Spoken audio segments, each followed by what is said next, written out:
Thanks for watching ya teman-teman. Jangan lupa like, comment, and subscribe-nya ya.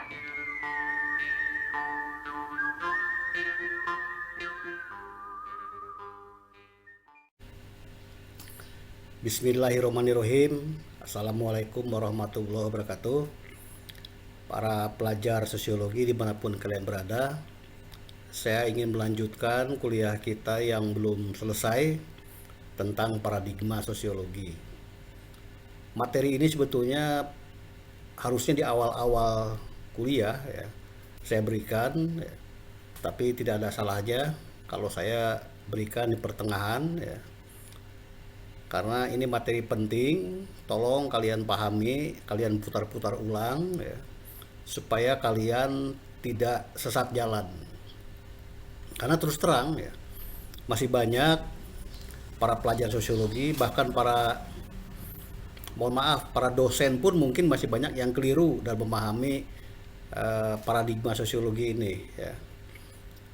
Jadi paradigma sosiologi ini semacam peta jalan atau roadmap ya dalam sebuah teori.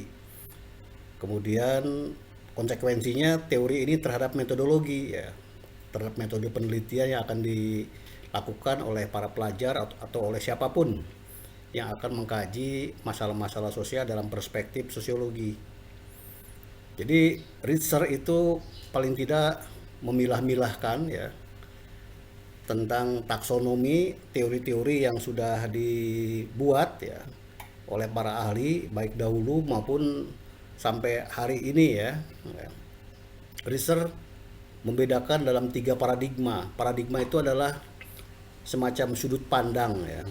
Sudut pandang ya dalam memahami satu persoalan. Research menyebutnya sebagai subject matter ya. Kemudian teori-teori itu disebutnya sebagai eksemplar ya. Eksemplar itu jadi semacam lipatan-lipatan ya atau kumpulan-kumpulan teori yang digolongkan ke dalam berbagai kelompok. Dalam hal ini misalnya paradigma. Kemarin saya sudah ceritakan paradigma itu ada 3 ya di dalam sosiologi. Pertama fakta sosial ya. Yang sifatnya fakta tentu udah terjadi ya, sudah given. Dan biasanya mereka menggunakan metode kuantitatif. Ya. Yang kedua paradigmanya definisi sosial. Definisi artinya tentang pemahaman ya dalam konteks sosial. Jadi definisi sosial itu ya kita mendefinisikan itu sendiri ya. Maka pendekatannya adalah kualitatif. Yang ketiga adalah perilaku. Perilaku itu berulang ya. Sudah menjadi kebiasaan misalnya. Dan kemudian bisa diukur kebiasaan itu karena sudah 2 kali, 3 kali ya. 2, 3 itu angka.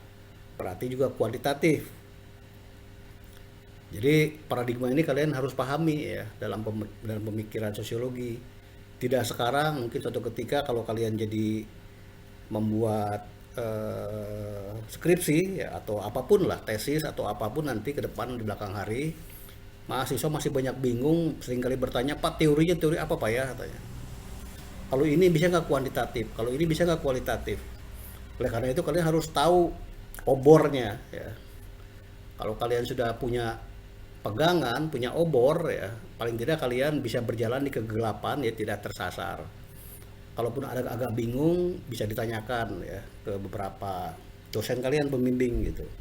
Tapi paling tidak kalian sudah punya gambaran arah mana yang akan kalian jalankan. Nah, ini ada trik ya, ada tip untuk kalian untuk memahami paradigma ini. Yang pertama, kalau paradigma fakta sosial itu kuantitatif. Fakta itu sifatnya struktur gitu. Sudah bentuk bangunan ya, bukan bangunan fisik ya. Kalau sosiologi kita sulit membayangkan struktur sosial itu seperti fisik, tapi struktur itu adalah semacam ada aturan ya, ada budaya, ada norma yang melingkupi kehidupan kita. Kita tidak bebas lagi berkehendak ya. Walaupun manusia free will punya kehendak bebas, tapi ada rambu-rambu mana yang boleh, mana yang tidak. Itu namanya struktur, ada aturan seperti itu. Kuncinya teori apa yang bisa dipakai di dalam teori yang tergolong ke dalam paradigma fakta sosial, ya tadi saya bilang fakta itu adalah bentuknya struktur. Jadi kalau ada teori yang pakai namanya struktur, nah, itu kemungkinan besar adalah tergolong ke dalam paradigma ini. Misalnya teori struktur fungsional, nah, itu berarti masuk ke dalam fakta sosial. Apa teori struktur fungsional itu? Banyak ya. Teori struktur fungsional itu tergolong di situ. Tapi intinya yang namanya satu kelompok, satu aliran itu hampir sama. Ya. Kemudian teori struktur konflik itu pasti masuk ke dalam paradigma fakta sosial. Teori sistem, ya, teori sistem hampir mirip dengan teori struktur fungsional ya, karena masing-masing fungsi itu menjadi satu kesatuan sistem.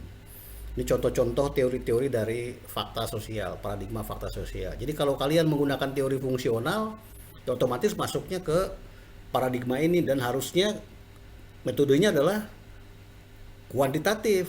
Ya. Boleh nggak metode yang lain? Sebetulnya boleh-boleh saja, tapi di luar mainstream, di luar kebiasaan gitu. Di luar kebiasaan, karena dianggap abnormal ya. Jadi kalian harus paham kalau menggunakan teori fungsional pasti paradigmanya ke sini gitu. Karena itu sudah diatur ya oleh Richard. Nah, kemudian paradigma kedua adalah definisi sosial. Ini definisi ya. Definisi berarti kita membuat semacam frame ya menurut kita ya. Kita ini kan banyak di sini ya, di kita ini kan banyak, kita ini termasuk saya dan saudara kan tentu berbeda-beda dalam memahami sesuatu fenomena ya. Maka definisi itu berpulang pada masing-masing, itulah namanya kualitatif. Nah, kalau kualitatif apa teorinya? Nah, teorinya tentu harus menjelaskan tentang satu makna ya. Baik itu makna intrinsik maupun makna ekstrinsik ya. Di dalam bahasa itu ada konotasi dan denotasi gitu ya, keluasan dan kedalaman. Jadi makna itu relatif, oleh karena relatif kita harus pendekatan teori-teori yang bersifat memahami ya. Apa misalnya teori tindakan sosial, social action ya. Karena tindakan orang itu berbeda-beda, walaupun misalnya tertawa itu memang fisiknya tertawa gitu, tapi tertawa itu settingnya apa gitu, tentu berbeda-beda ini dalam memahami tertawa, tentang cantik, tentang manis, tentang apapun misalnya. Jadi tindakan ini termasuk teori tindakan sosial, ya, social action itu termasuk di dalam paradigma ini. Interaksi simbolik misalnya, interaksi simbolik termasuk paradigma di dalam definisi sosial, karena simbol ya. Ingat, simbol itu kalian bisa bayangkan, simbol itu kan berbeda-beda orang memaknainya. Memaknai simbol itu berbeda-beda. Merah itu kalau traffic light kita harus berhenti. Tapi kalau bendera merah putih itu tandanya berani gitu. Merah bahaya misalnya kalau dalam hal-hal tertentu misalnya. Tapi merah yang lain itu mungkin peringatan. Atau di dalam kultur Cina merah itu tanda kebahagiaan ya. Jadi kan simbol-simbol itu relatif sifatnya. Nah, ini masuk ke dalam teori, bukan teori, paradigma ya, paradigma definisi sosial. Apalagi fenomenologi, ya, fenomena. Ya. Fenomenologi harus dipahami sebagai teori maupun sebagai metode, sama dengan etnometodologi ya. Hermeneutik ya, menafsirkan. Jadi teori-teori dalam paradigma definisi sosial itu hampir sama ya. Sama dengan tadi juga di dalam fakta sosial seperti itu, hampir mirip karena rumpunnya sama gitu. Nah, yang ketiga paradigma perilaku ya, behaviorisme kita sering sebutnya. Perilaku itu bersifat pengulangan ya, kemudian apa namanya tuh di situ agak berbau psikologi ya, berbau psikologi tentang apa namanya tuh motif-motif tindakan seseorang yang berulang kali ya. Jadi ini termasuk paradigma perilaku, dan biasanya kajiannya adalah eksperimen ya. Kalau eksperimen berarti uji coba ya. Uji coba berarti masuk ke dalam kuantitatif pendekatannya. Apa teorinya? Di dalam sosiologi menurut Sisser itu salah satunya adalah teori pertukaran. Ya, social exchange, pertukaran sosial. Itu termasuk ke dalam rumpun paradigma perilaku sosial. Teori pertukaran sosial ini banyak variannya, saudara-saudara, anak-anak ya. Varian-varian dari teori pertukaran sosial di sini macam-macam. Bisa teori Homan, ya, bisa teori Peter Blau di situ. Bisa juga teori Emerson, ya.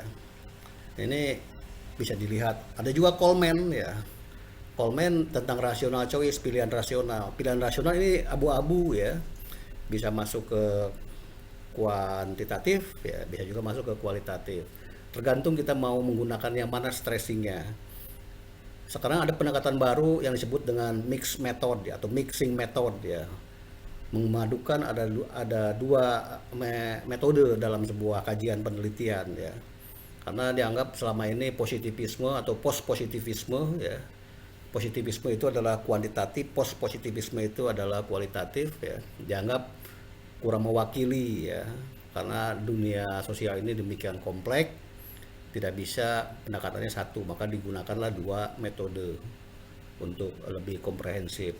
Tapi ada juga yang menganggap dua metode itu penelitiannya banci karena nggak jelas, ya, hemaprodit, ya, laki-laki apa perempuan gitu.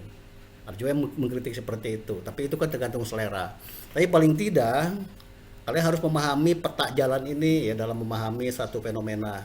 Karena banyak pertanyaan yang saya lihat, yang saya dengar, yang saya terima dari para mahasiswa, baik mahasiswa S1, S2 sampai yang lain pun S3, seringkali bingung dalam menentukan teori dan metode, ya.